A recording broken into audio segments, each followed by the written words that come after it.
Okay, so for those of you that don't know, so Mark is been in real estate for 20 plus years. He started his career as a lender at Aegis Lending Corporation, which was a subprime mortgage company kind of before the housing crash. So he's super old, is what I'm trying to say. Then he moved over to Wells Fargo, where he did like more conventional style lending, transitioned into being a financial advisor. And then for affluent, he worked with affluent clients for financial advising. Ended up over at Equifax and was very high up at Equifax, led a team over there, mostly doing like B2B sales, but he is a numbers guy through and through. So in our business, I like the pretty stuff. I like the real estate sales, and Mark is all about the numbers. So we found this software. He actually found the software called Rehab Valuator. And because he's a systems and numbers guy, very quickly discovered that this software could kind of help level up our business in multiple ways. So this software allows us to do really quick kind of back of the napkin deal analysis on properties so that we can see if it's a deal or not. Do we even want to investigate further? Do we want to spend time going out to the house? We're able to create kind of scope of work templates. We are able to create a really clean presentation to present to our hard money lender that shows, hey, here's all the numbers related to this deal. Here's why it makes sense. Here's why you want to lend to us, right? So this really helps on the front end for you to kind of streamline your business, the deals you're analyzing so that you don't burn out, and also look super presentable to a hard money lender, which is a really good thing, especially when you're just starting out. The more professional that you can look to your hard money lender, the better.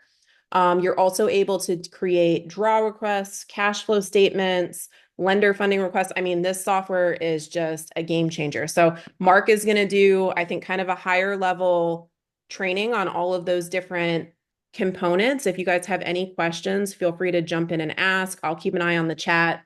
Or you guys can ask at the end, but he's going to kind of run through all of the ways that we have implemented this software into our business. And I promise it's definitely a good way to get started. And also, if you're already doing multiple flips, transitioning over to it to really kind of level up your business. So, Mark. Yeah, thanks for that intro and calling me very old. I appreciate that. So I will say before I even jump in, I'll say, the goal of this is not to sell everybody Rehab Valuator, although in a way I'm selling you on Rehab Valuator because it works for us. But there are a lot of different tools that you can use out there. There are some high volume investors, flippers, developers that just use Excel spreadsheets and Google Sheets, and they do a fantastic job and run seven-figure businesses. So this is not an end all be all. What I really want you to get out of this is I think your best approach is to create uniform processes for how you manage your projects, right? How do I always think about my actuals, which are the actual money, the actual dollars that you spend on your project, right? Not the forecasted, but the actual dollars that you spend. How do I create a scope of work in a uniform way so it looks the same every single time?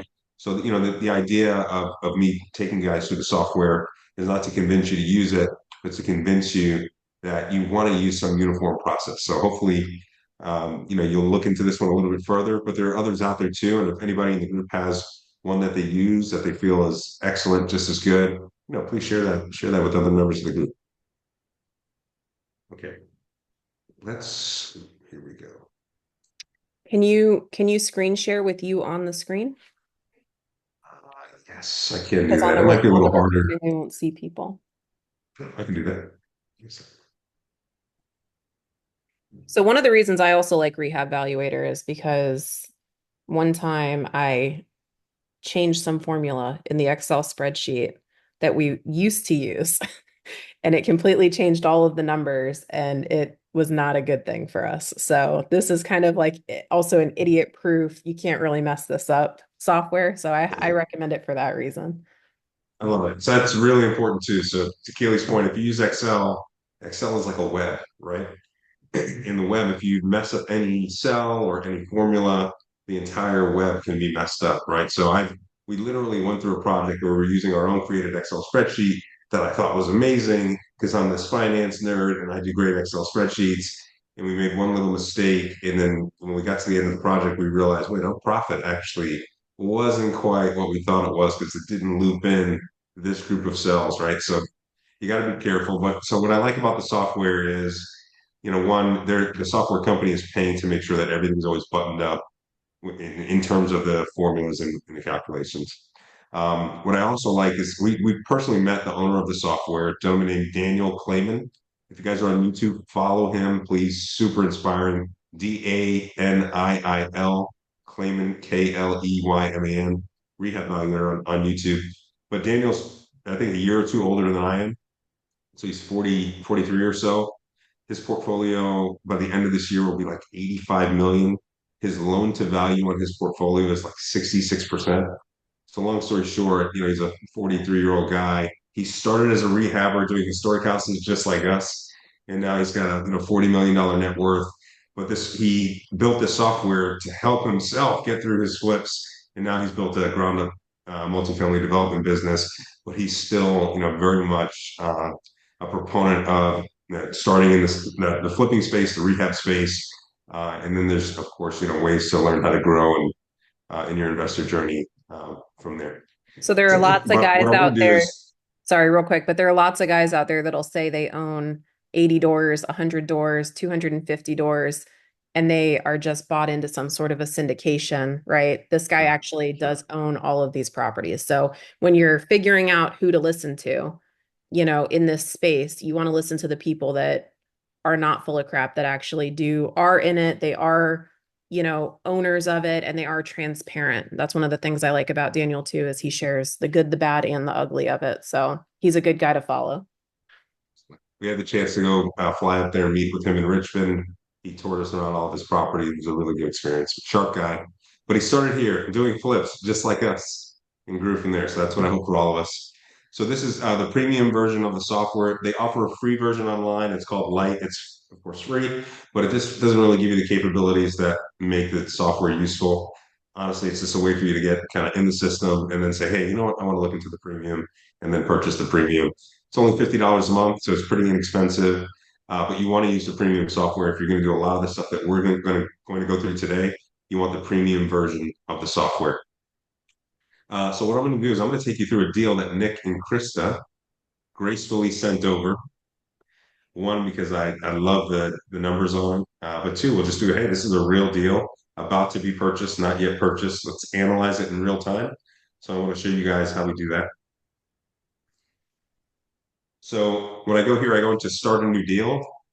And then I can create whatever property name I want. I can just say, St. Pete Flip. But what I like to do is I always use the actual property address because we're always just juggling a zillion different addresses. So that's how we always think about our projects. It's 1230 East Henry, 2507 North Ridgewood. That's how we call them in our business. That's how we name them on our documents. So I'll do that here inside of the software too.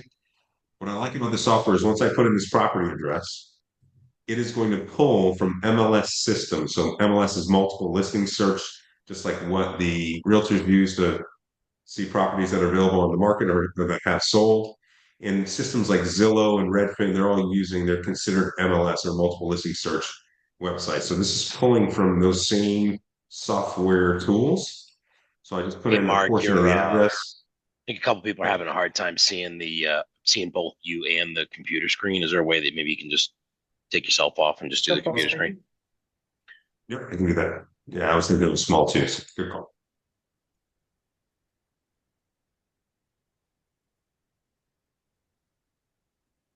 Good call. Thank you, Joe. Oh, wait, did it again.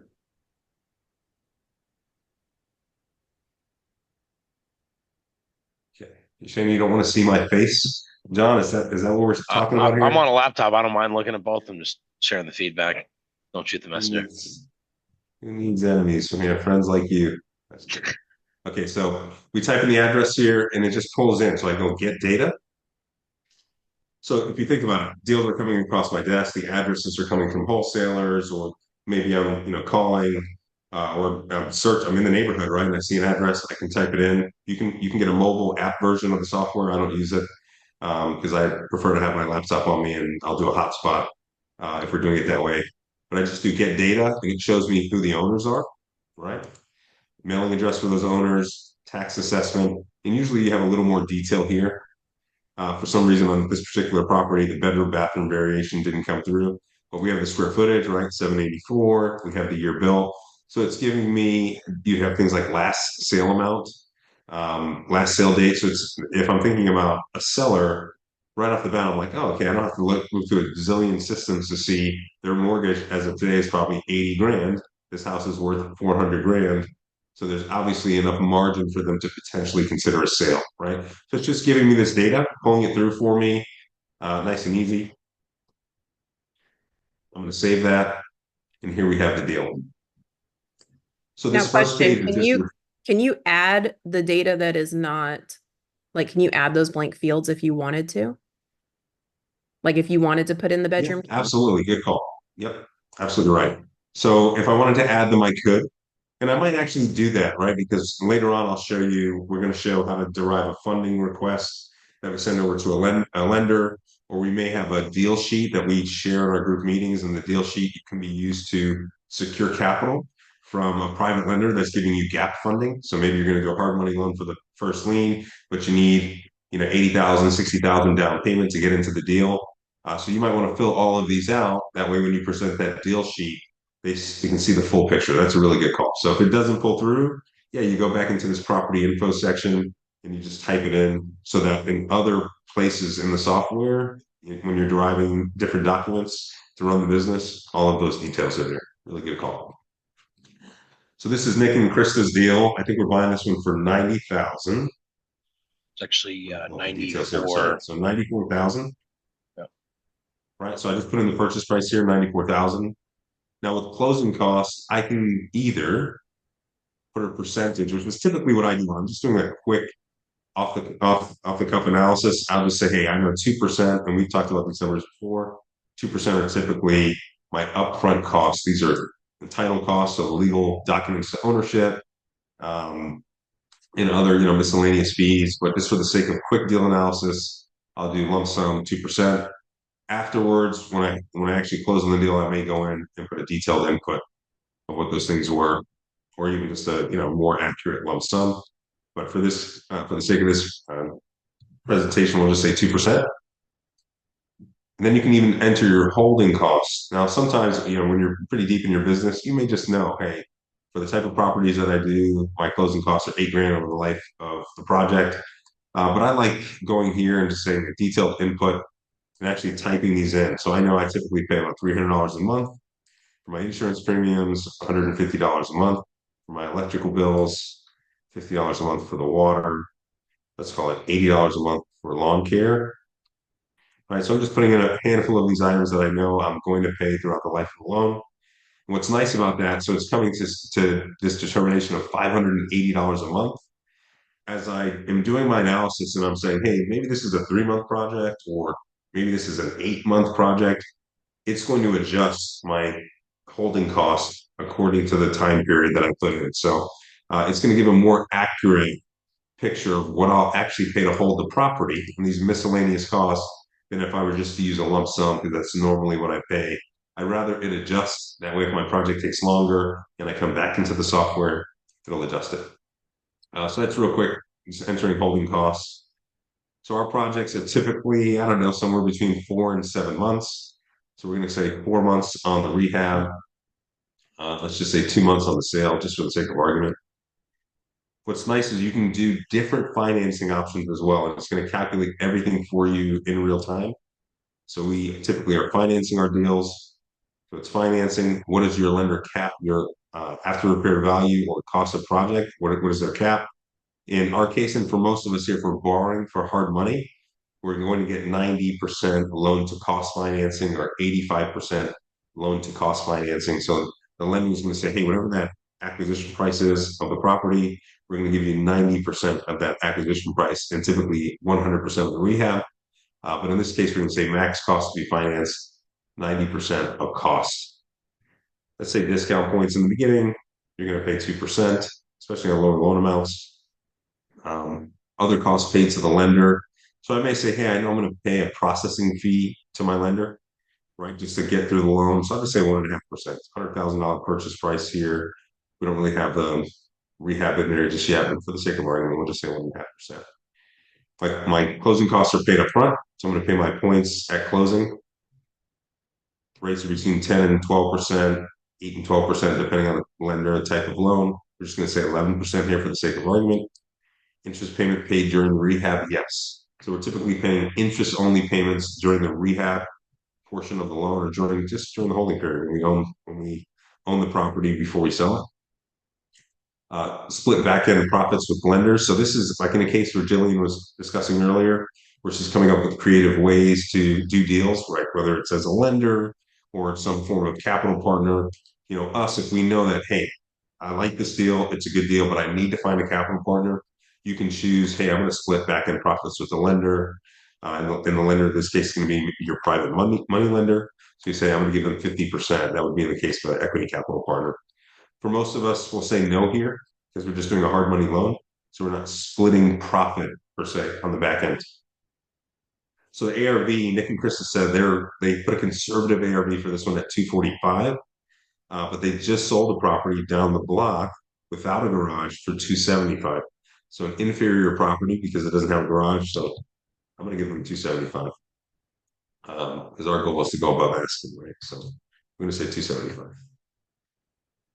So far we have our purchase price, we have our closing costs, holding costs, right? And all of this can be done in less than a minute, right? If we're not going through every single detail.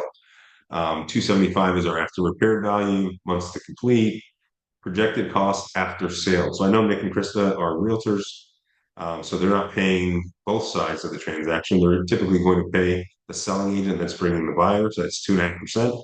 And then the title costs are going to be about 1.5%. So we're going to say 3.5% as a projected cost of sale. This deal is looking better and better by the second.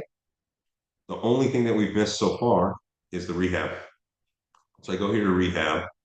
Now, what we've projected, what Nick and Chris has sent over, was a $72,000 rehab budget. And that's easy for them because they've done a similar deal nearby. So they know their level of finish, they know their costs for the various trades. So I think for them, it's nice and easy to go, hey, 72,000, that's my budget for this one. They're probably pretty accurate there because they have some experience in the neighborhood. So with that being said, they get this deal, it comes across their plate, they plug in all these figures in less than a minute. They're estimating the rehab budget at 72,000 because they've done a similar deal nearby. And this is a 6 month project, and their profit is 82,000. But I think they're going to get this one done in under 4 months. So their profit would be in that case 85,000. Right. So this is a really quick way. You can do this in literally just a minute. It's a foolproof way to underwrite a deal on the fly and see if it works for you. What I also like about it is that it automatically gives you a lot of the metrics that I'm always preaching to the group about. So this percentage of ARV, this is our cost basis. So the cost basis is what we bought the house for, all of our closing costs, all of our holding costs, our interest carrying costs for the period that we're putting in this case, 4 months. It's calculating every penny of investment.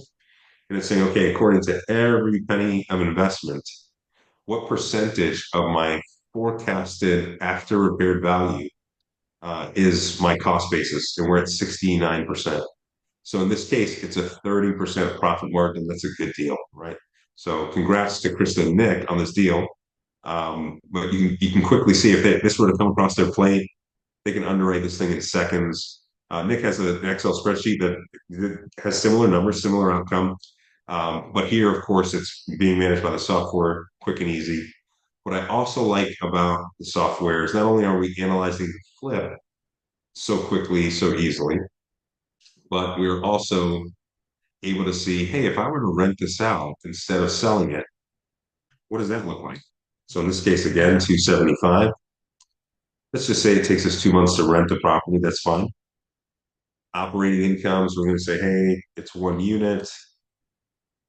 I think this is a 2 bedroom. We know it's 1,000 square feet.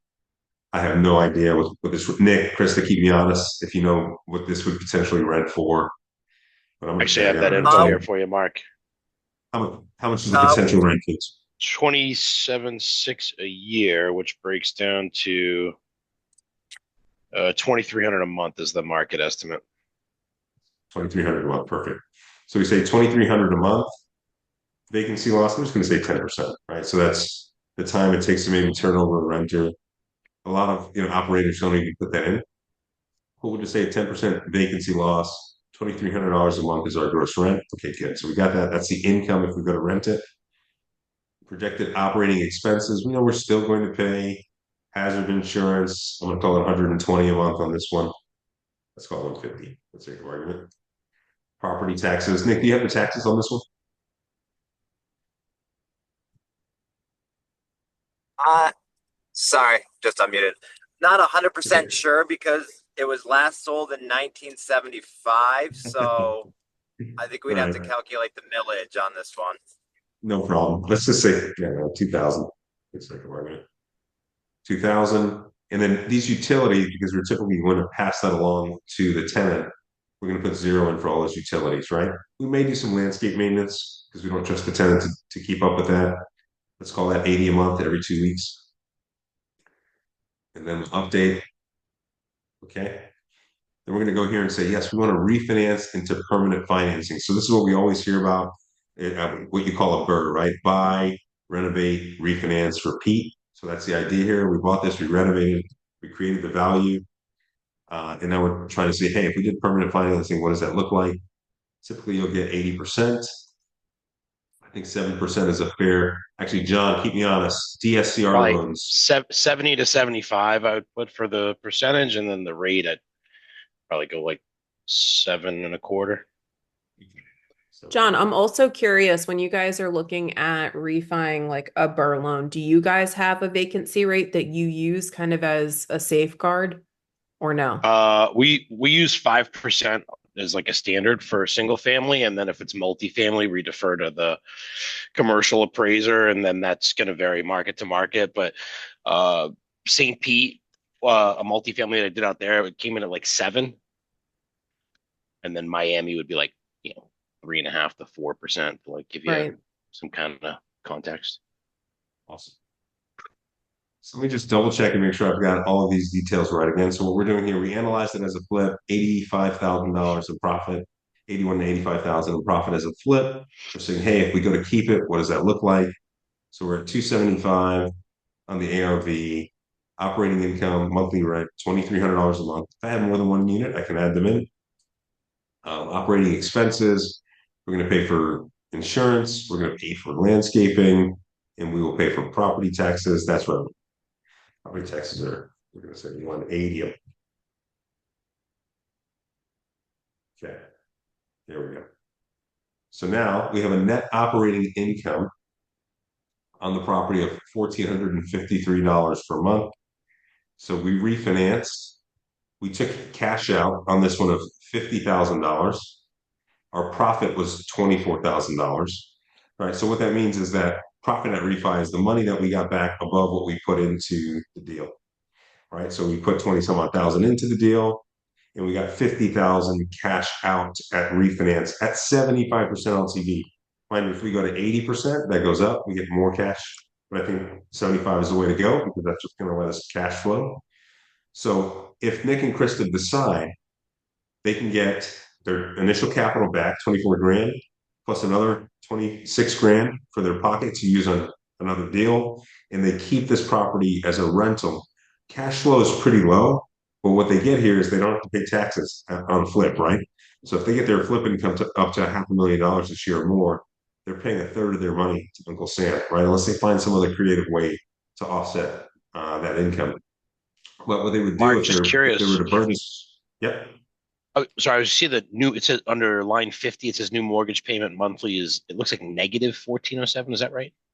Yeah, only because what the software is doing is backing out 1407 from the net operating income to go to the cash flow, Ah, okay. right? Oh, So I that's see just the coming I up. see the debt coverage ratio at the bottom there. It does show that you're breaking even.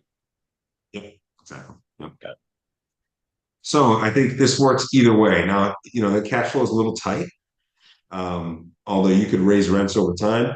But what I'm really trying to show you guys is that how quick and easy, right? I'm talking through this, but you can analyze the flip and analyze it as a potential rental all in under 5 minutes. It gives you all of the ratios that you would need to know to communicate with your lender, right? So this shows the property's debt coverage ratio at 1.03.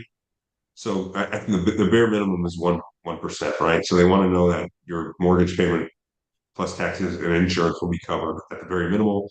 Most lenders will be, I'd say 120% is probably optimal, 115% of your debt service coverage. But really, the long story short is you guys can use the software to quickly analyze a deal. And we do quickly analyze a deal, whether it's a flip or a burnt property. Now, we use this lump sum budget option, but really what I use the software for is for it to come up with these scope of work templates for me. So I go in here. So quick lump sum is when I'm doing quick on the fly analysis. So instead of doing this on the fly analysis, maybe I want to go a little bit deeper. So I say detailed input, and it's giving me a few different templates to use. And what I like is that there's a gentleman named Brandon in Virginia, which is a similarly priced market for labor and also homes as ours here in Florida. And he does high volume, 20 plus rehab a year, plus development projects. And they are using his actuals to help come up with templates. So for those of us that are new to the business, it's actually giving us somewhat of a guide. How much does drywall cost for a house of this square footage? How much does framing cost for a house of this square footage, right? So I can choose, do I want a full gut renovation?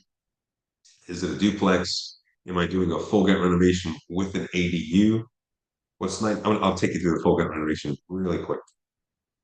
What's nice is that this shows you, according to the sequence of events or the sequence of trades, meaning how things happen in the project, right? So if you think about a project, I start out with my architect. If you're doing a project at that level, many of us will not be doing that with flips, but in the event that you do, so okay, I have building plans, then I have building permits, and then I have dumpsters. These are all my soft costs, right? These are not things going into the home, but things that are just getting me ready to begin my construction project. Even the dumpsters, even though they're a physical thing, they're not actually adding value to the project per se. But if you see this, this is what happens. I get my architect plans, I get my permits approved, I get my dumpsters delivered for demo, and then I jump into the sequence of trades. Okay, I have demo first, and then framing, right? Doors, windows. This is how things would happen. My plumbing rough-ins, my roof, my HVAC rough-in, my electrical rough-in, right? And rough-ins, of course, are the work that happens behind the walls before the finished work begins. So getting my electrical wires and my plumbing and everything set up behind the framing that I do behind the walls. Siding, insulation. This is the actual sequence, right? So this is good for us to learn, even if we're just starting out, just getting familiar with, hey, what are all the things that go into the project, right? You can see them here. And the software actually gives you estimates. Now I can change all of this here in the software easily. What I typically end up doing is just exporting this. I'll export this over to Excel. Yeah, we have it. I'll export it over to Excel.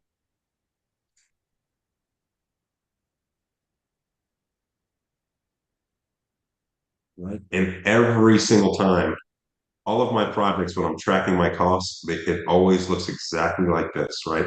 I'll show you here in just a second one of my actuals, one of my cash flow statements, but it always looks like this. So when I'm going to track my actuals, when I'm going to look at my rehab budget, all of these line items are they're in the same exact spot. So now I know, okay, if I'm pulling up my sheet, okay, I want to go look to landscaping. Let me adjust my numbers there. I know that's all the way at the bottom because I've done it a million times. Oh, landscaping, it's right there. So let me show you quickly actions. So let me pause there for a second because I just want to point out a couple of different things. Number one is when investors are just getting started, when haven't started, they haven't done a flip yet, or they maybe have done one or two, right?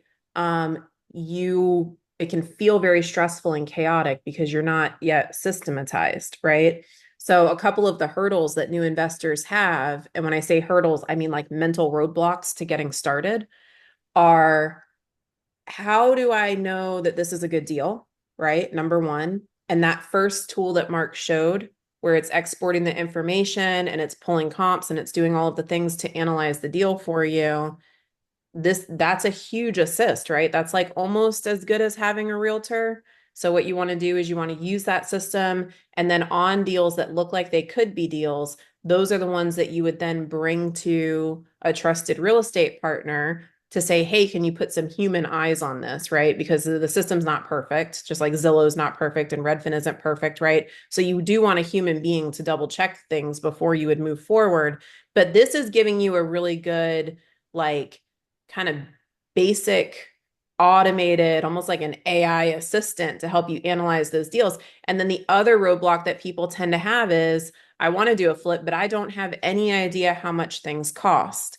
And what they try to do is they will reach out to different GCs to walk properties with them that they haven't yet purchased because they don't want to purchase it until they know how much it's going to cost to renovate.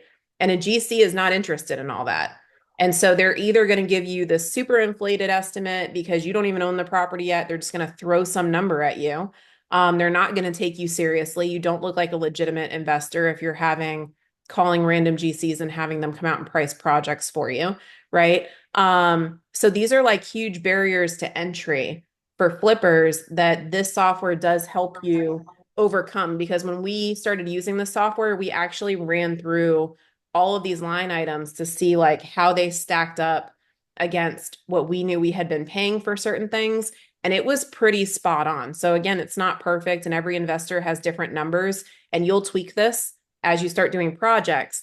But what I'm trying to point out is that even if you haven't started a project yet, this software is worth the money because it is going to give you the timeline. It is going to give you an estimate of the construction costs for the project. It is going to help you analyze deals, right? And so this is kind of an actual tool for not only managing the projects, but also kind of breaking into it and understanding whether or not a deal is a deal and ballpark what it's going to cost to renovate something of that size and square footage, right?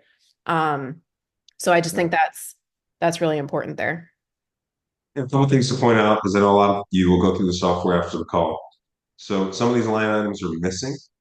So you have to make sure. So for example, they gave us 70,000, which is pretty close to what Nick and Krista said, right?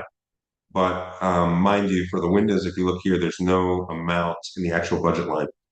So you have to go in and manually put those in. So this is showing you a rate here. Okay, we think windows are about $300, which is correct. We just got a bid on a property, and they're about $300 each, right? If you want double hung windows, vinyl double hung windows. So you'd have to put in the amount. Hey, this property has 12 windows at 300, so that's 3,600. So that made the budget go up. But then there's also some line items that you may not have, right? So for example, in this project, you may not have building plans, for example, right? So you wouldn't have a permit, right? So that's $2,000 that comes off. So there is some tweaking and adjusting that you'll have to do. But I will tell you, this is a pretty good guideline, right? Am I on track? Um, so use it, of course, do your due diligence as you're looking at it, but I think it's a good place to start. I just want to show you, as we're on the topic scope of work, I'll show you one of our projects. So this is a project that we toured with a group, project in Tampa Heights. And as you can see, I pulled this in. So I call this my budget and actuals statement. So it looks just like the software in terms of the line items, where they are, where they fall. What I added, and I pulled the budget over after I tweaked it up in the software the way I wanted it. And then I added another line that says actuals. So this is my forecasted amount, this column here. And then I put in this other one, and this is my actuals when I'm actually realizing on the property, right? So on this property, we didn't forecast that we do plans. We ended up doing plans that was 4,000, right? Etc. We didn't forecast permit. We did. It's 2,000. So these is as I'm going through, I put in my actuals. What you can also do, and how we use this, is we will separate. So you'll have your labor and material line items. So let's take doors here, for example, exterior doors. So my exterior doors material, 1559. This is the front door. The side door was 1132. And then my labor to install those was 600, right? So I'm adding these in, labor and material, separating the cost for the entire exterior door category. So this is just a way of tracking what you're actually spending and then also separating the cost between labor and materials. That way I can go back over my projects over time and I can use what I actually spent to forecast what I'm doing on future projects. Great way to track. I also use the software to create this cash flow statement. And this is key. And I don't see a lot of investors doing this, a lot of rehabbers doing this, but I create a cash flow statement. And the cash flow statement is I'm taking the draw schedule, which I'll show you how to create here in a second, that I sent into my hard money lender.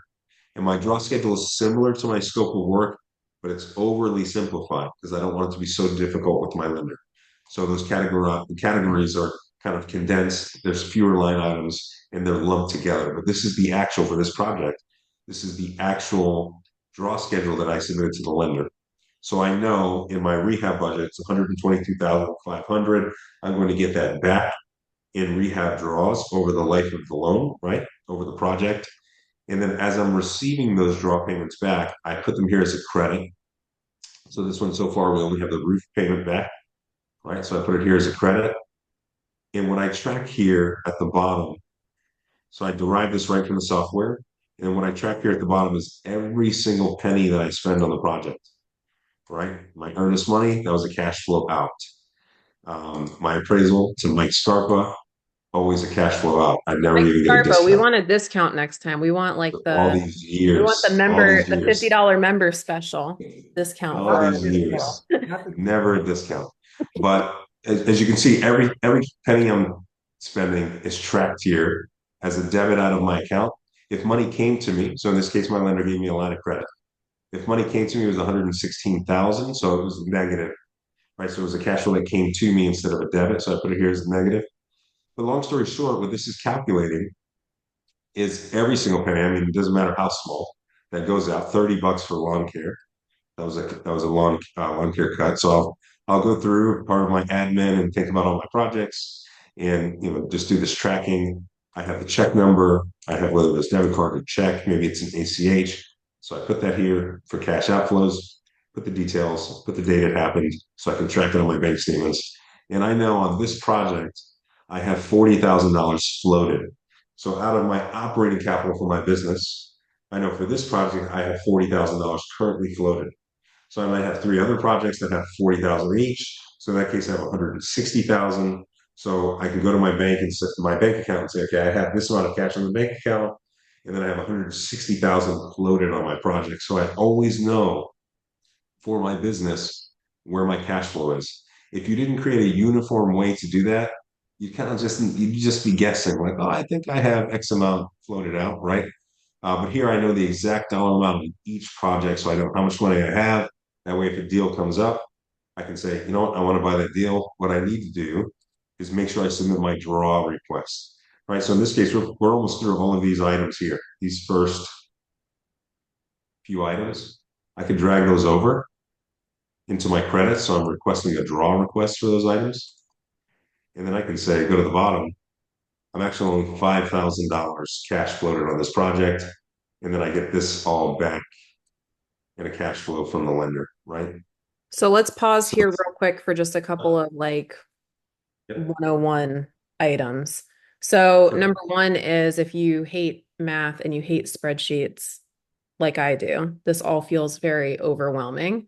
But if you do kind of tackle this monster and implement these systems in your business, it is going to help you be really thorough on your numbers, right? And ultimately, this is a numbers business. So you don't want to let thousands of dollars like slip through the cracks, right?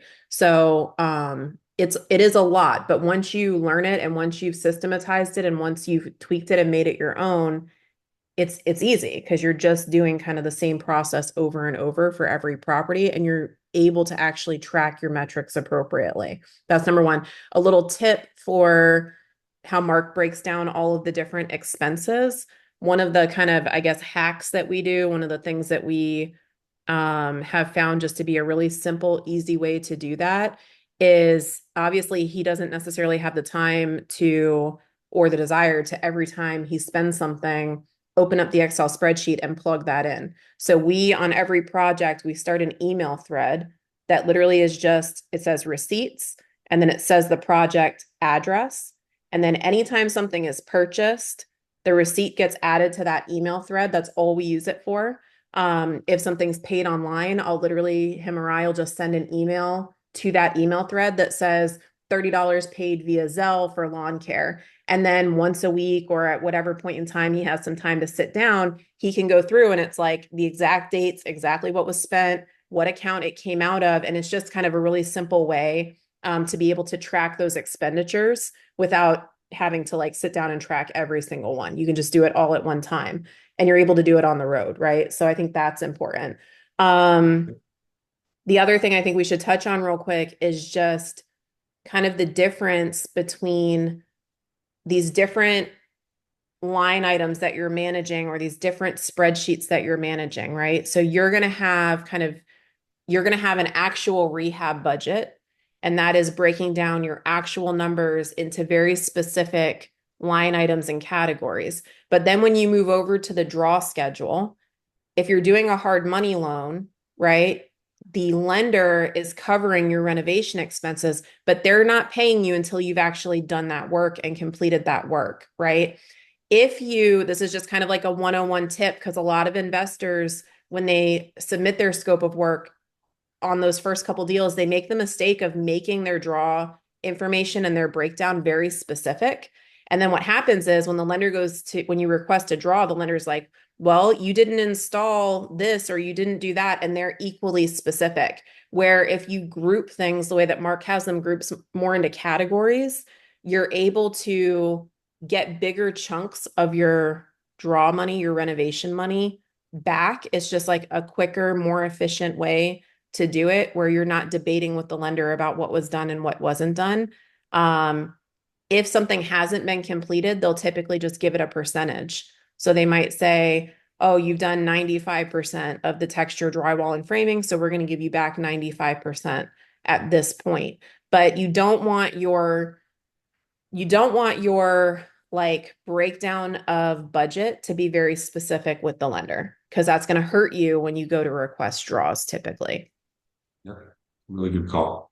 Yeah, you want it you want it as simple as possible, right? So if you look here, so I have two different deals for that property that I just showed you. So this is a real deal, right? So this is the draw schedule deal. So if I go into the software here, I go to my deals.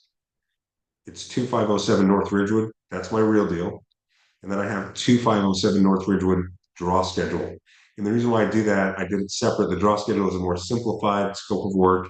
And that's what I'm going to use to create a draw request report, right? It's not the actuals for the project. So if I go into this real deal and I go rehab budget, it's the actual line items, material and labor, right? So exterior doors actually has three line items, two material, one labor, right?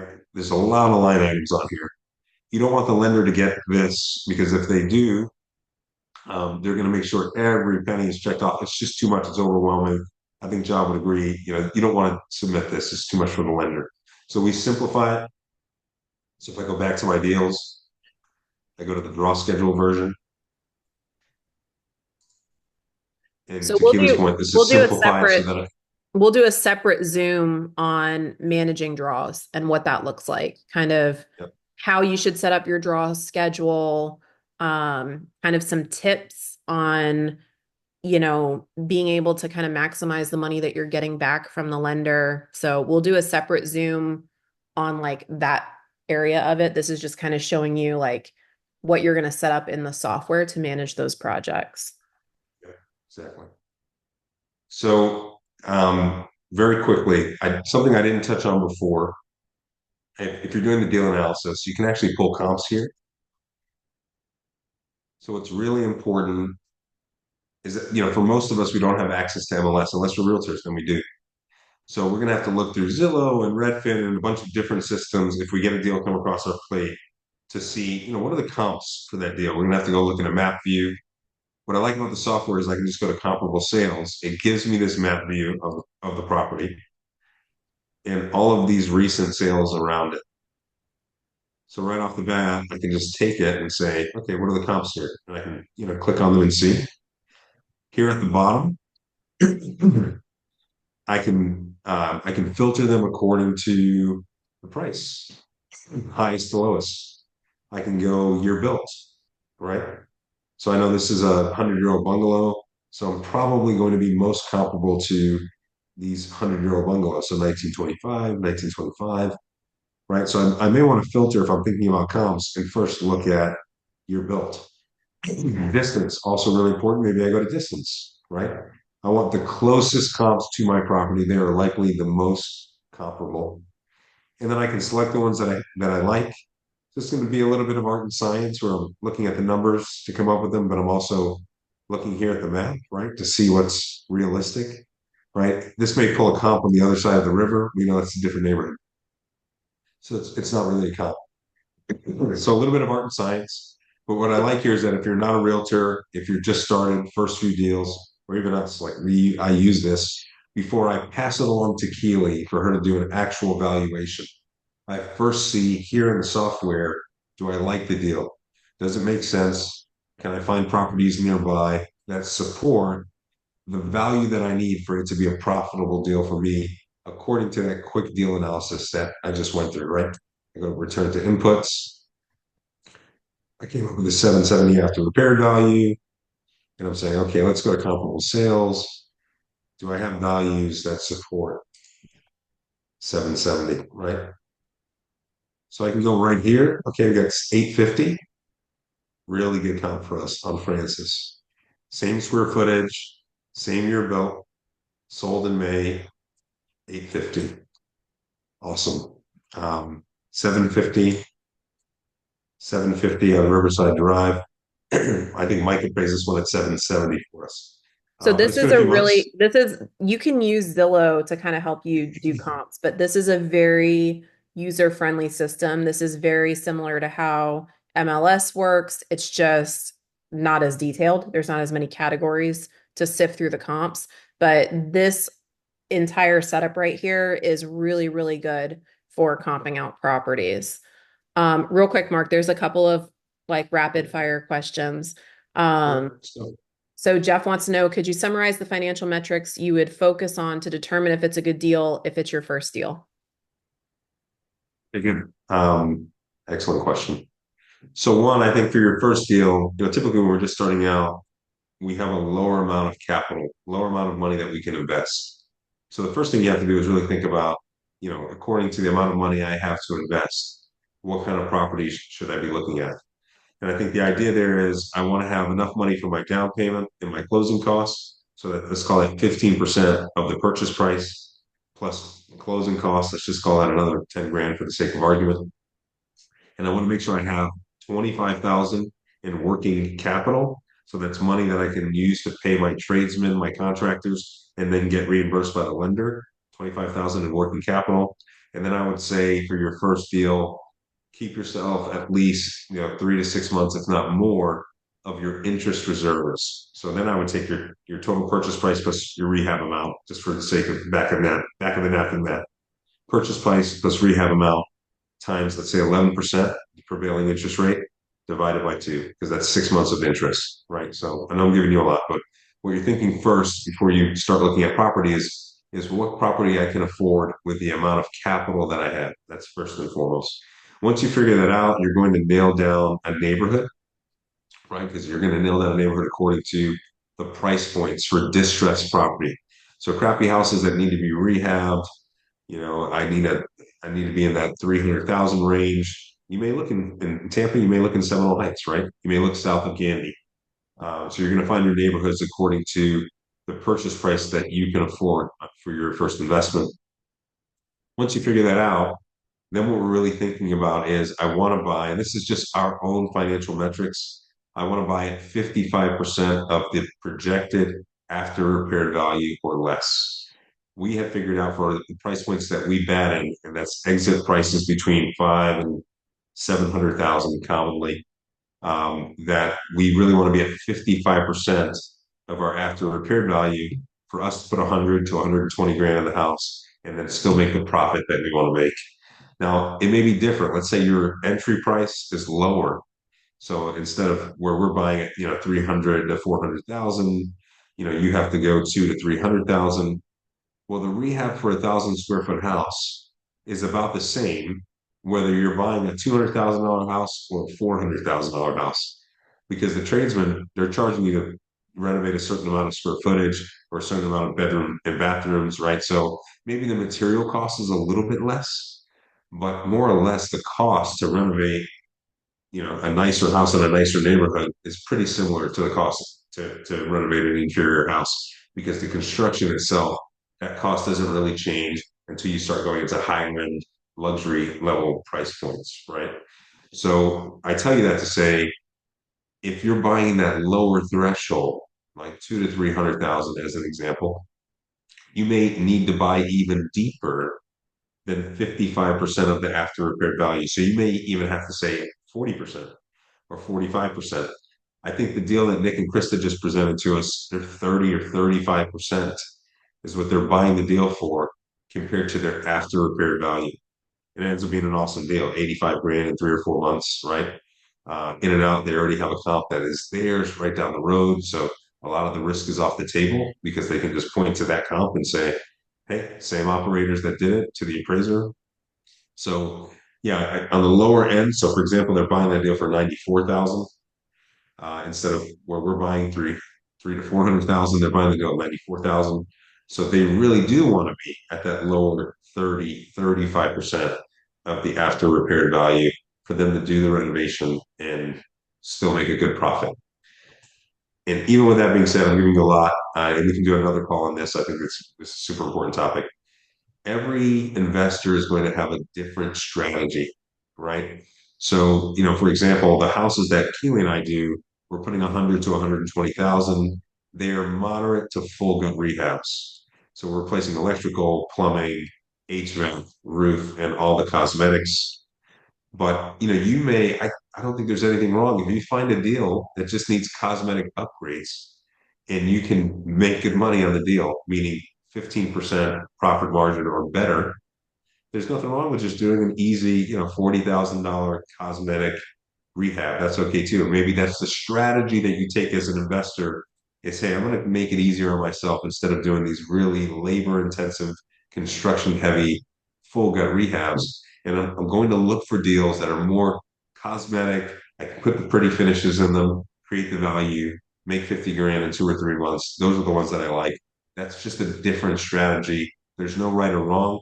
I like that I see investors doing that. And they build an awesome business and build systems and processes. So there's no right or wrong. You got to figure out, and this is for everybody in the group. You have to figure out, hey, what kind of strategy am I going to take? And I think you stick to it. That way, you get good at it, right? So think about that level of renovation. But I'd say really quick, Jeff, as a gut check, it's if you're in that higher price point, I think 55% of the ARV is a good metric. 15% profit margin or better is another good metric. So if I add up all the costs, loan interest, carrying costs, purchase price rehab, I want to be at 85% or less of what I think the after repaired value is of the property. So that's a 15% profit margin. Those are good financial metrics that you can use.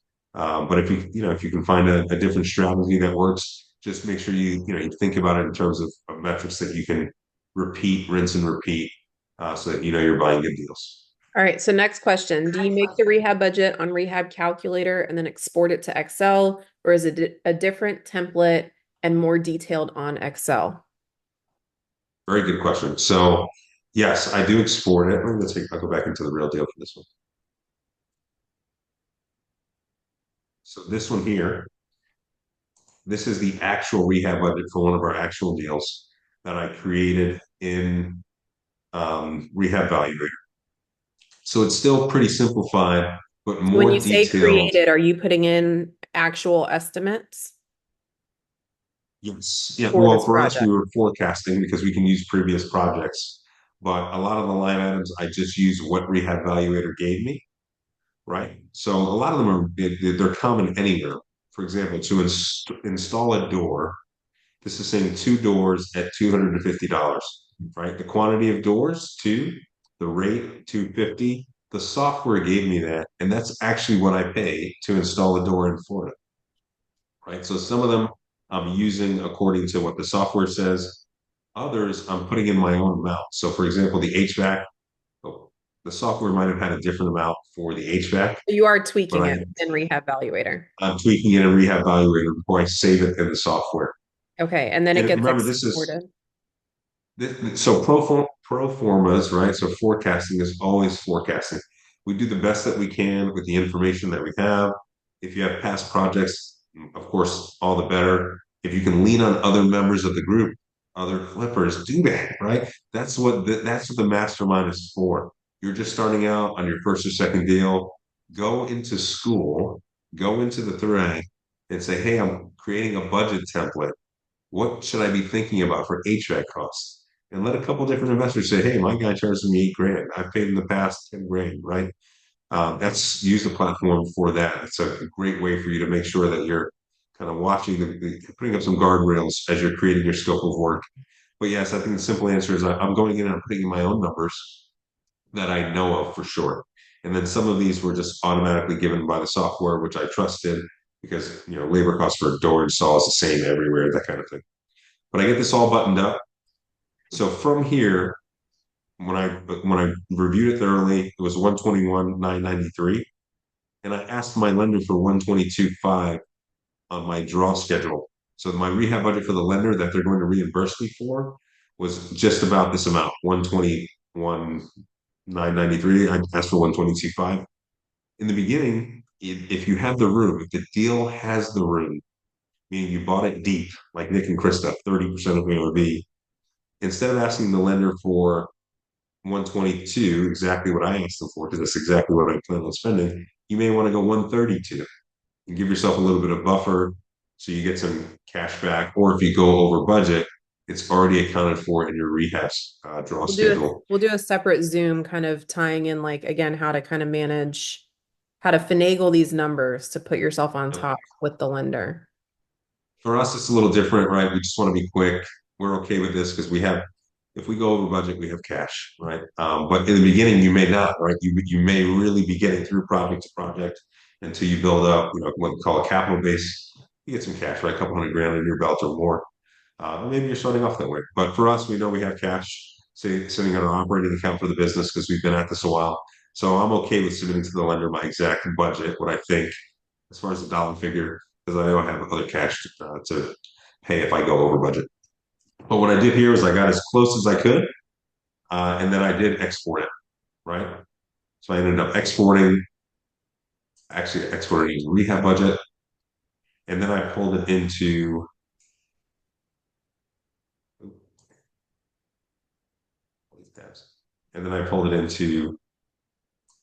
Google Sheets.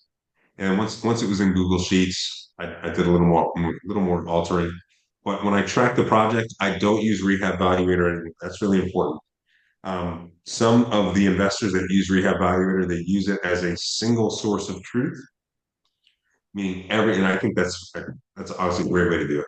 So everything they do, meaning as they're tracking actuals and they're managing the project, they do it all in the software. But for me, I like to use Google Sheets because I can share it with Keely.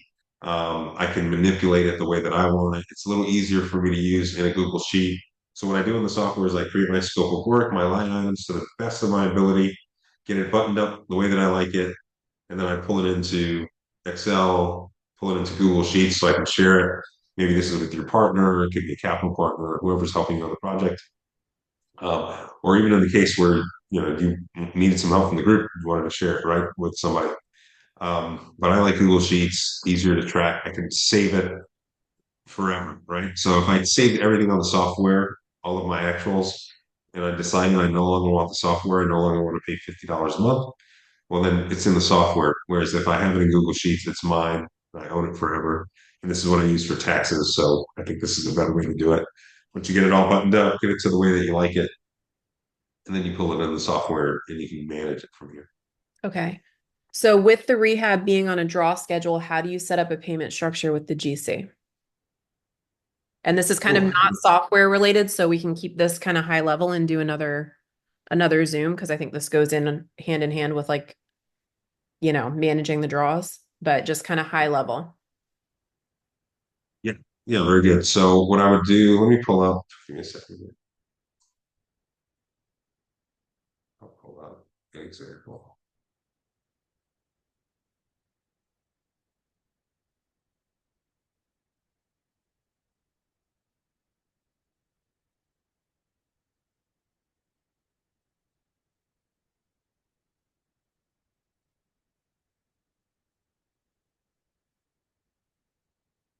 I think I have it right here, actually. Let's see. Let's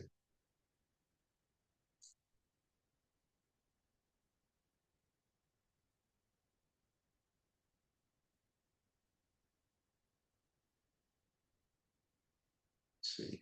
Just gotta find what this. All right, while you're looking for that, the couple other questions that we have. Where do you pull in your costs for items you purchase, fans, lights, etc.? So we pull those into that actuals sheet that Mark was just showing. We have like line items for labor and then we have line items for materials. And so he will kind of add those costs in on this, final rehab budget. Yeah. So then in your example, then the 120, right? That includes, but it looked like it includes some materials as well. So when you're building your budget, right, 120 was your all in with everything, or it's 120 plus you need to add in a couple of these side items you need to purchase? No, that's including everything. That's labor and Everything. materials.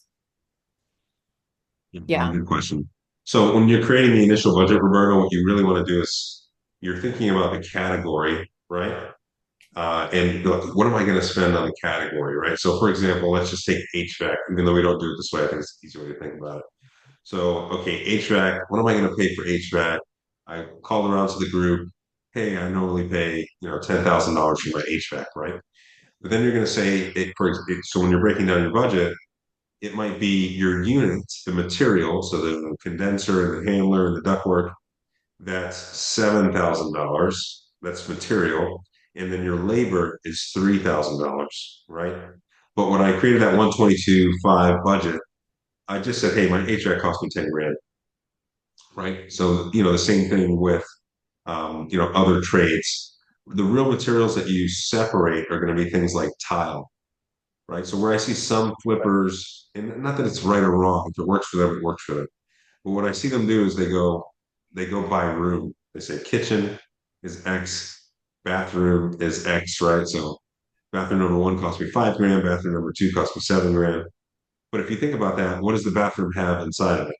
It's got plumbing fixtures, it's got light fixtures, it's got vanities, which are cabinetry, or vanities is how we categorize them. And then it has tile, and then it has tub. So those are actually all separate things. Now, when you put them all together, they give you $1 figure. But what I want to do is I want to understand how much am I paying in tile for every project. That way I can get a labor only quote from my contractor, and then I know what I have to spend on my tile, right? So that's where you're separating it. But in terms of actual just budgeting, forecasting, you're going to think of it all kind of together as one. But you'll end up breaking it down and you'll separate labor from materials, just depending on what the line item is. But yeah, that 122.5 was everything, right? It was all of the trades, all of the materials, everything in the budget. So the way that we handle it, Roberto, is like I might make a large Home Depot purchase that is plumbing fixtures and fans and like multiple different categories for a project. But then break I'll break those out into their own individual categories. So if it's like, oh, I spent $893.07 on light fixtures, I spent $1,462.25 on plumbing fixtures. And so that way, what gets put into the actuals is like a running total. So on the actuals sheet, you're not necessarily going to see like every single thing line itemed. Instead, you're going to see what cumulatively we have spent on that material or that finish, right? So you're not going to see like bathroom one tile, bathroom two tile, kitchen backsplash tile. Instead, there's a running line item of like tile, right? So right here as an example. So, when we forecasted, so my tile material forecast was 3,500. And then Keely has already designed this house. We just haven't spent the money yet. And then we have all of these line items that come underneath it. So then as we go to order, for example, this first Wayfair Capella brick porcelain floor, I know my unit price is 619, right, a piece or a foot, however they calculate it. And then when Kaylee actually makes the order, she'll send me the receipt, and then I'll say, okay, that cost me $800, right? And then I'll have a running tally for all of these items. These are my actuals, what I actually spent. And what I like about that, right? So in the beginning, we're just trying to get through deals, of course. But then as you do more and more deals, we may go to a deal and say, yeah, you know that tile that we used on Ridgewood? I like that tile, right? What did it cost? I can go back to the spreadsheet and I can say, okay, the Capella brick tile, it You're costs us making me look 800. like a liar right now. I just said, "Oh, he doesn't break down every single finish," but apparently you're more detailed now than when you were last time I looked at I the sheet. I picked out every finish. Well, these are the actuals, right? So this is actually what we spent or what we will spend. This is probably a better view of it, right? So these are, for example, interior doors. This is the materials, all the different door materials, and these are the actuals for those. And also, do you want to explain like yellow versus green? Okay, yeah, I can do that. So when it's green, that means it's absolutely final. So I would when I say green, it's green go, right? So that means I have contracted with the contractor for this amount. So I will not pay more than 7,000. When it's yellow, that means it's still kind of a loose amount, right? We haven't actually bought the tile yet. I think according to what we're going to buy, it's going to, or in this case, the interior door handle. I think it's going to be 131.99. But when we get to it, we may actually decide to order a different door handle, or we may need two of them. So my actual may be double this price or a different price. So it won't turn green until we've actually spent the money or until it's locked in. That way, when I look at my actuals here, I know, okay, all of this is actually going to be the amount. This is all guaranteed amounts. It's actually been spent or it's contracted for. And these This is yellow amounts, they're still very, they may And doing change. it this way is very helpful for being able to see what you can still play with, right? So let's say that as you're moving through the initial construction stuff, you've kind of gone over budget a bit, right?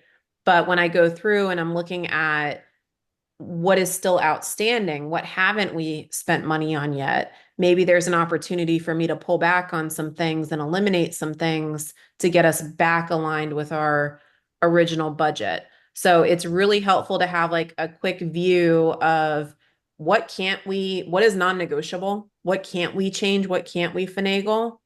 And what can we still play with? Because as you're moving through the project and you're ordering things, obviously what is remaining and outstanding that you can still mess with, that list gets smaller and smaller, right? So this is very helpful for being able to kind of fluidly revisit the budget if you need to pull back on some things or see if you can add something, right? Is there room in the budget for me to add something? Well, when I look on here, I'm like, well, if we cut back on our cabinetry and we don't do that pantry, then we can do this over here. So let's go ahead and play with that.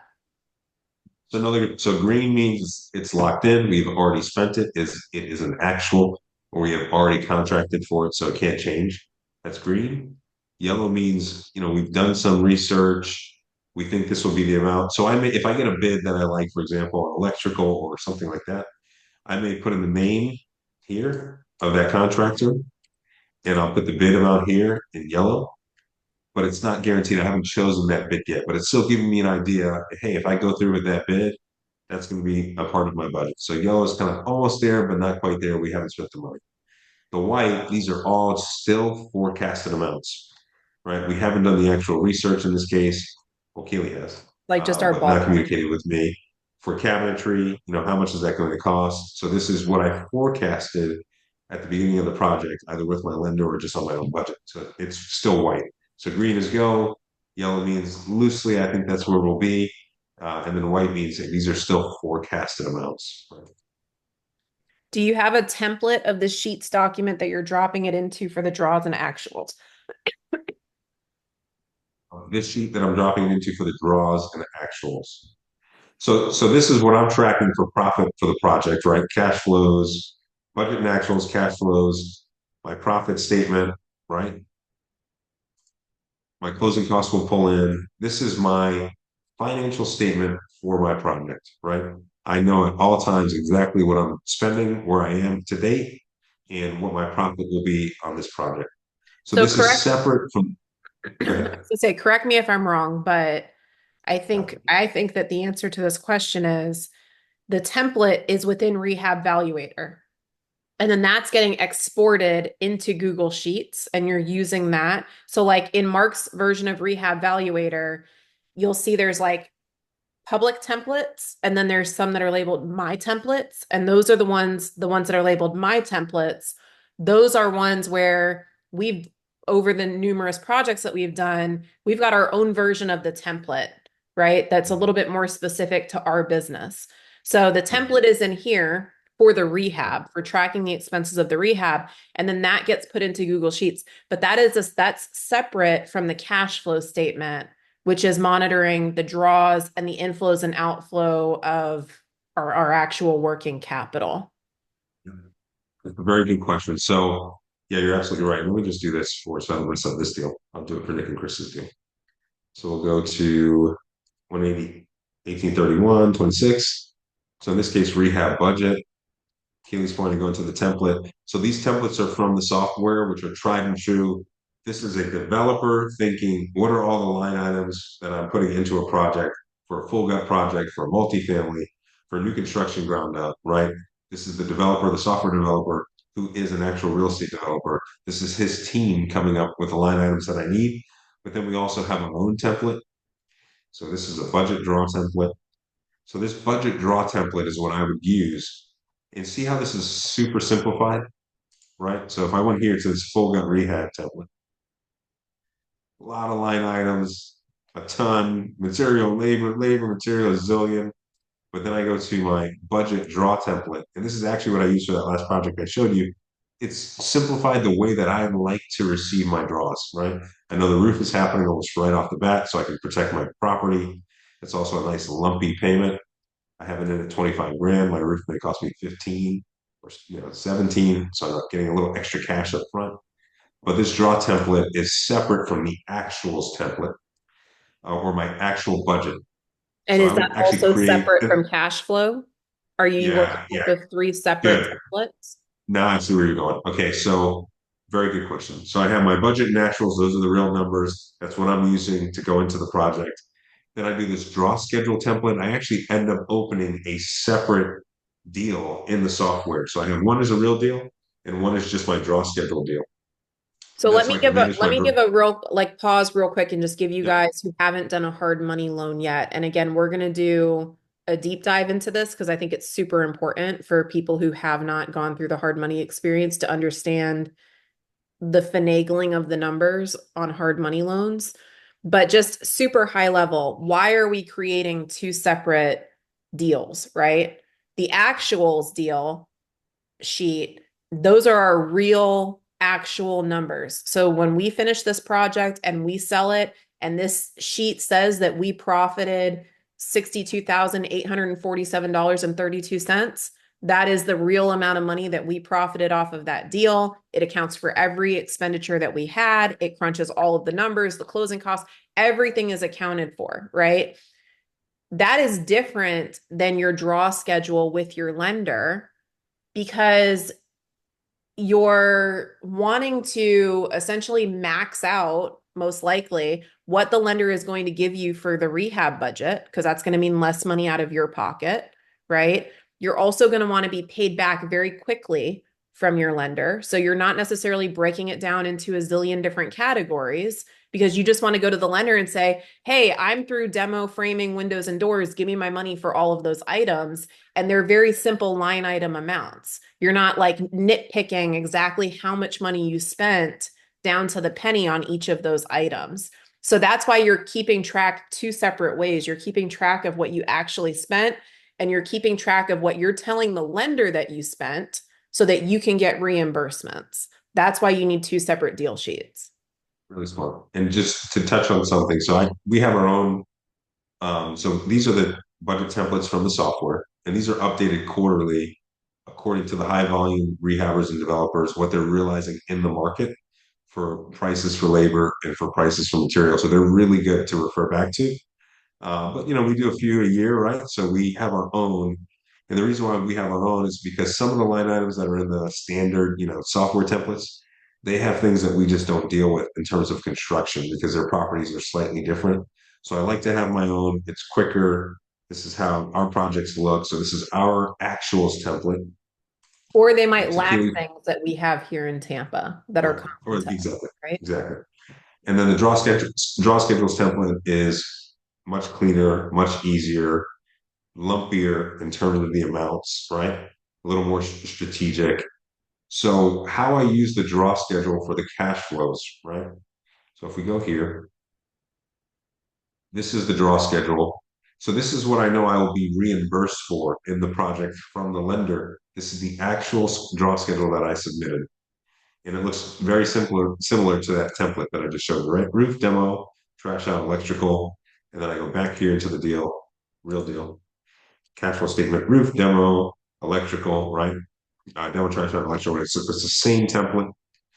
So these are the cash flows that are coming to me from the lender after I request them when the work is done. So in this case, the roof has been done, so it's green. The lender gave me back $15,000, and that's a credit to me. And then I'm tracking every penny I spend on the project. This is so key. So key. Track every penny with the date, where you spent it, how you actually wrote the money. So was it check? Was it wire? Was it debit card? And Every penny. why would you say that's so key? Just for knowing your actual numbers? Yeah, exactly knowing your actual numbers, knowing what you have paid your subs, right? So you don't want to overpay, right? So if you're not tracking perfectly exactly who you paid, when you paid it, the check number that you sent, you may get a sub that comes to you and say, "Hey, well, no, you've only paid me X so far." Most of us know it's prudent, right, to track, but what I like to do is keep it all in one place so I know exactly how much cash I have in this deal at the moment. So I spent So if you ever 55,000 get so far. audited by the IRS, you've got very detailed records of Very exactly how much detailed, money down you've to the spent. check number. You just hand this over, right? That's very smart. Thank you, Keely. That's exactly right. So, the IRS sees this, they're going to say, okay, this person's buttoned up. They got the check numbers. You're just going to hand them your bank statements. Hope to God none of us ever get audited.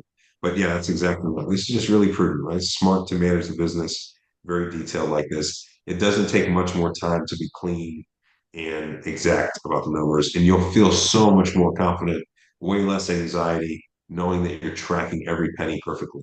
So just to So back up real again, quick, in case there's anybody that needs this, like at this cash flow statement situation explained, like I needed it explained at like a third grade level, which is essentially the cash flow statement is tracking the actual dollars coming into you and going out so that you, especially if you have multiple projects going, right? Let's say that you've got three projects going and you've got $200,000 in working capital. You're wanting to track how much money you've got out in the world that you haven't been reimbursed for yet, right? That those are your cash flows. It has nothing to do with profit. It's literally just the flow of capital inward and outward that you're tracking. It's good as you're doing your first deal for you to just get in the habit of it. But obviously, you can log into your bank account. If you've got 100 grand and you're only doing one deal, you can see, oh, I've got X amount of dollars in outstanding reimbursements coming to me, and I've still got $72,000 in my bank account. That's very simple. But when you're doing more than one deal and it gets a little bit more complicated, and you're stretching yourself, financially, right? You might want to be better at tracking inflow and outflow of cash so that you are not ending up in the red at any point, right? You're staying on top of your reimbursements and keeping your bank account nice and padded. so very good. So this is kind of 2.0, if you will. It's going from one project at a time to multiple to track the cash flow statement. But if you just have one project, which many of us are going to start with just one, right? Or keep one at a time, at least till we get the hang of things. Another way to think about it is by the time I'm done with this project, I'm going to know if I spent more than what the lender has reimbursed me for. So 122.5 is coming back to me, but I might have the negative here, negative 40,000. So in that case, at the end of the project, not right now for this particular project, but at the end of the project, if I have negative 40,000 here, that means I went $40,000 over budget, right? So then when I go to sell, I should be getting back my profit that I've calculated and a return of capital for this $40,000 that I went over budget. Because remember, the lender reimbursed me 122, I spent 162. So I got to get that $40,000 back. And then on top of that is my profit. So that's another way for you to check when you get your closing statement, when you get to near the closing table, when you go to sell it. Is that closing statement accurate? Because it's going to line up with what you see on your cash flow statement. So I know it's getting very detailed, but this is really just a simple debit or credit calculation. This is not super sciencey. I think the first part about it is just making sure that you understand, hey, creating a uniform way to track it is really smart. I use the software to do that because it's just repeatable over and over and over, right? This seems like a lot as I'm telling you about it, but as Keely and I are actually going through these motions, it's pretty simple. We're just hitting the button and it's printing out this report, and we're just pulling it over into Excel and tracking. So And this is good, guys. Like, if you do decide to start implementing this, like, this is the type of stuff too, like for the Friday call. If you're like, hey, can you revisit how you do this thing in here? Like, we're happy to, I'm volunteering Mark. Mark is happy to show anybody kind of how to do this because I feel like on here it seems like it's a lot and it seems really overwhelming, but it's honestly in practice, like not that difficult, especially once you get in, once you get used to using the software. all right, so I'm giving you a lot, drinking from the fire hose. Importantly, I think creating a uniform process is super important. This quick deal analysis, awesome. Use it. You can use the comps.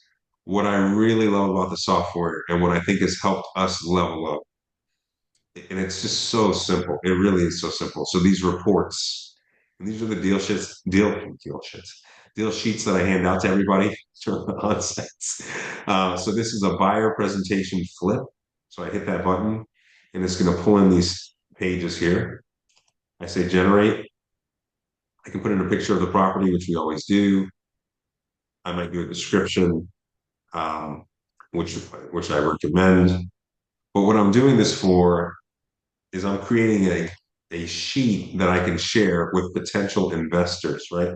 So if you're just starting out, if you're in your first few deals and you're trying to raise capital, you're showing them, hey, look, this is a project, right? Why is the rehab? Why don't you show them like Ridgewood or something? One Yeah, that's it's good. done. I'll give you a real one. Yep, I'll give you a real one. So these deal sheets are just a super polished way to show people what is the deal, right? So if you see here, so it's just, and all I'm doing is pressing buttons, right? It's pulling it all from the software. So we have it as Ridgewood Park renovation. I put a little description here. Hey, one of the most sought after neighborhoods. Homes are selling in the 2 million range here. The Riverwalk expansion runs through the neighborhood. I'm presenting it as an executive that's presenting to a group, right? And then it has other details, putting other notes, project description, 5 minute walk to Armature. And then I have other notes, right? Purchase price is 60% of MOB, right? This is for the group. But what I may do, I don't recommend that you put all of your financial metrics in there every time. But what you may do is you get this deal and you get this deal sheet. Look how nice this looks, right? Description presented by me. Here's the property details, notes, all of the numbers, $100,000 profit, 60% of ARV. Here's my rehab, 122, 7-month project. More details. I pulled in the comps here, right? Map view of the comps that I'm using to underwrite the deal, 850, 695, 805. If you saw, this is an old one. We actually had two comps come through at 750, so even more support for our 770 value. Put some details here. This is for my lender, right? So my lender's looking at this and they're saying, oh, okay, this 850 comp, Mark is saying 770. This 850 comp is remodeled with a pool and a slightly larger lot. So he adjusted by 50K, right? For that as a comp. And it has some pictures of the interior of the subject property. This little blurb about the Riverwalk expansion. This is a pretty package, all created in less than a minute. And I can bring this to a potential investor, right? So I can bring this to somebody who wants to JV partner with me on the deal. Maybe I have limited capital, but I have a good deal. I have a team, construction team to do the deal, and I can say, hey, we need $111,000 to do this deal. If we can get that cash, we'll split this profit of 101,000 50-50. Or maybe you have some cash, but you need a partner. Hey, let's each go in $55,000 on this deal, and we'll split $100,000 in profit, right? Almost 100% return, right? So, and it's presenting it in a view where you see the numbers. It's inarguable, right? If I'm an investor, right, I'm saying, okay, I can see after repair value, excellent. Rehab costs, that seems reasonable. 122, that's quite a bit of money. They're taking into account financing costs. And even with all that, $100,000, and they've even given me the comps. This is all done in minutes. And I can use this to get capital for the deal, right? So this is the buyer presentation. I can also go to these reports and I can do a lender funding request, right? So I go short-term lender presentation flip, generate a lot of the same details, right? But what I'm showing the lender is what's in it for them. They're getting a lot of the details for the deal. 770 is the ARV. The total funds that I'm asking them to lend me end up being 68.9% of the after repair value. So if you're John Romart, for example, if you're a hard money lender, they have their metrics that they'll say, okay, I'll give you 90% loan to cost at a maximum 70% LTARV, so loan to after repair value. So they can quickly see, okay, 770, and then, okay, this is 68.9%. Now they have their own ways of doing this, right? They can easily calculate. They have their own software, their own tools. But what I like is I think about I can't tell you how much our lender loves this, right? They take this deal sheet and they go to committee every week because they're more of a boutique lender, and they're meeting with their group of guys, which are really a group of surgeons and some other finance guys that all have the money in the pot for this outfit, and they just pull this up, and he comes through, hey, this is our deal, this is what it looks like. So it just makes it easier for them, right? What I like about it also is we're offering up 1.5%, right? So a lender, of course, is going to come up with their own terms, but this makes it where they're not going to come in and say, "Oh, actually 2.5%," right? So we're just offering them what we think is fair in the deal, and then it shows them what's in it for them. So the total interest income here is 31,000. The points and fees that we're offering is 9,000. Lenders calculate these metrics, right? Internal rate of return, cash on cash. It's just making it makes you look like you are an investor. And you are, but really it's the software that's just coming up with all these calculations. And then you have, cash flow to lender, et cetera, comp report, pictures. But this is another really good way to be buttoned up, to be professional, and take a business approach to really what is a mom and pop business at first, right? You're just doing a So, handful of deals. You're trying to build wealth for your family. But once you have it this way, you get taken a little more serious from everybody involved, potential investors to JV with, right? Because you know your numbers. This is a numbers sport, right? Financial discipline. And then also from the lender, you look way more buttoned up. I so love this whole thing. to kind of push that, like drive this home, because I think that's a gentle way to talk about the value that this brings, right? So in lending is a very common sense business, right? Hard money loans are a very common sense business. The lender is out to make money alongside you, and they are risk averse. They do not want to lend money to people that are not going to do well in this business. They don't want to have to foreclose. Like most hard money lenders don't have the systems and teams in place to streamline foreclosures. It's super expensive for them to do that, right? So lending in and of itself, whether you're talking about Wells Fargo or Renovo or Coastal Equity Group or whoever it is, they're in business to make money, and to do that, they need to be very risk averse, right? And so a lot of people who are kind of just getting their feet off the ground, right? You need to take your business, your flipping business, and you need to treat it like it's a business, and you need to present yourself as being a business professional, because that is going to elevate you automatically in the minds of potential lenders, right? So if you've only got one or two deals under your belt, let's say you've like JV'd with some people, you've got a little bit of a track record going, but now you go present yourself to a lender on your own, and you're saying to them, hey, here's a record of the couple of deals that I've done already that I've JV'd on. Here's this beautiful funding request on this, it's an analysis of this property. here's my design scope, here's what I'm planning to do, and you lay out this really clean, well put together package that represents you as being a professional, in their mind, that's going to eliminate some of the risk in working with you, right? Because you clearly know your numbers, you understand how to analyze a deal, you've got a plan for the property, right? And so if you think about like hard money lending, like they're lending on the crappiest houses. They're lending on houses that probably should be torn down. They're lending on houses that need six-figure rehabs. It is a very risky situation for them to, it's not like they're lending on a house like a conventional loan that meets certain standards where the house is move-in ready and they can resell it very easily. They're lending to you. The house is kind of irrelevant, right? And so these types of things, when you're able to present yourself in a very professional way, especially if you're new entering the business, this is going to kind of elevate you above all of those other people that are applying for hard money loans that aren't putting together these types of professional packages and presenting that to the lender. So I think this is huge, especially for people that are kind of just breaking in and trying to establish a relationship with a hard money lender, Absolutely. to be taken very, very seriously and be looked at like this is somebody who has their shit together. This is somebody we're willing to take a chance on. Absolutely.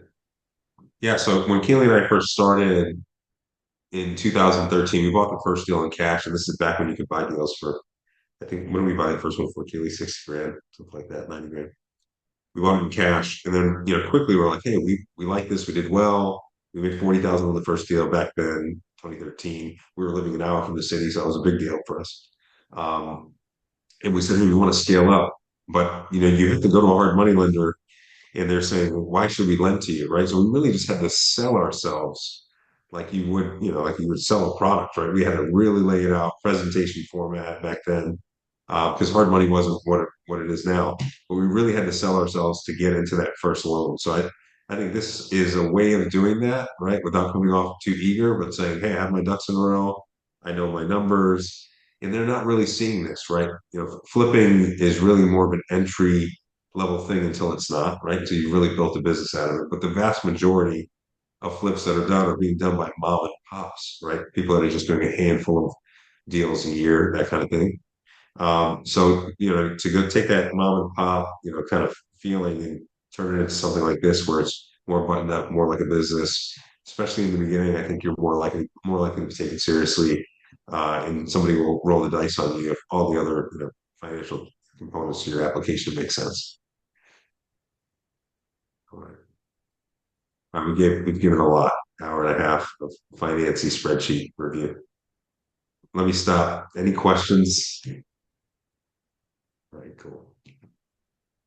Well, thank you guys. I hope you guys got something out of this call. I'm happy to help any rehab evaluator questions ever.